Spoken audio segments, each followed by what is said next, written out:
दोस्तों, आज हम जानेंगे बोधि वृक्ष के बारे में और इसका इतिहास। जिस पेड़ के नीचे भगवान बुद्ध को ज्ञान प्राप्त हुआ था। नमस्कार दोस्तों, passion for life Lord Buddha में आपका स्वागत है। अगर आप चैनल पर नए हैं तो चैनल को सब्सक्राइब करें और वीडियो के अंत तक बने रहें। चलिए अब बात करते हैं बोधि वृक्ष के बारे में।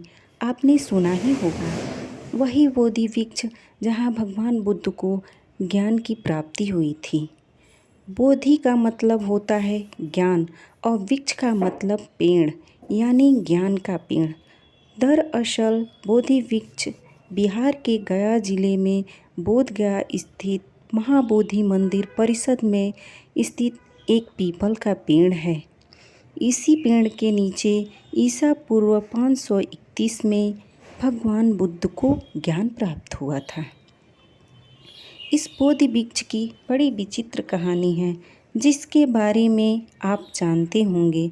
आपको जानकर हैरानी होगी, इस वृक्ष को 2 बार नष्ट करने की कोशिश की गई थी, लेकिन हर बार चमत्कारी रूप से यह पेड़ फिर से उग आया था। बोधि वृक्ष को नष्ट करने का पहला प्रयास ईसा पूर्व 3री शताब्दी में किया गया था।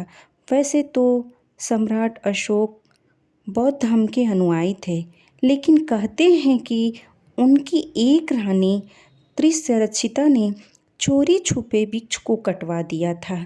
उस समय सम्राट दूसरे प्रसिद्ध देश की यात्रा पर गए हुए थे। हालांकि उनके यह प्रयास विफल रहा। बोधि वृक्ष पूरी तरह से नष्ट नहीं हुआ और कुछ ही सालों बाद बोधि वृक्ष के पेड़ से एक नया पेड़ उग गया। उस पेड़ को दूसरी पीढ़ी का वृक्ष माना जाता है, जो करीब 800 साल तक रहा था।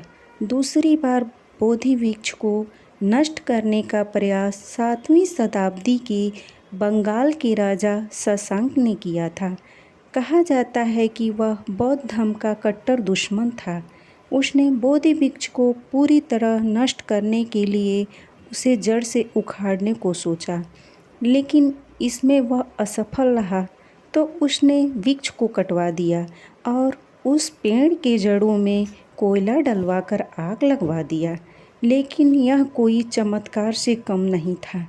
इसके बावजूद भी बोधि वृक्ष नष्ट नहीं हुआ और कुछ ही सालों बाद उसकी जड़ से एक नया पेड़ निकला, जिसे तीसरी पीढ़ी का वृक्ष माना जाता है। यह वृक्ष करीब 1250 साल तक रहा। तीसरी बार बोधि वृक्ष वर्ष 1876 में प्राकृतिक आपदा से नष्ट हो गया, जिसके बाद एक अंग्रेज लॉर्ड कनिंघम ने 1880 में श्रीलंका के अनुराधापुरा के बोधि वृक्ष की शाखा मंगाकर उसे बोध गया में फिर से स्थापित किया था। यह बोधि वृक्ष का चौथा पीढ़ी का वृक्ष है, जो वर्तमान समय में बोध गया में मौजूद है। दरअसल ईसा पूर्व 3री शताब्दी में सम्राट ने अपने पुत्र महेंद्र और अपनी पुत्री संघमित्रा को बौद्ध धर्म का प्रचार प्रसार करने के लिए बोधि वृक्ष की टहनियाँ देकर उन्हें श्रीलंका भेजा था। उन्होंने ही अनुराधापुरी में उस वृक्ष को लगवाया था, जो आज भी वहाँ मौजूद है। जानकारी के अनुसार अनुराधापुरा दुनिया की सबसे प्राचीन नगरी में से एक है।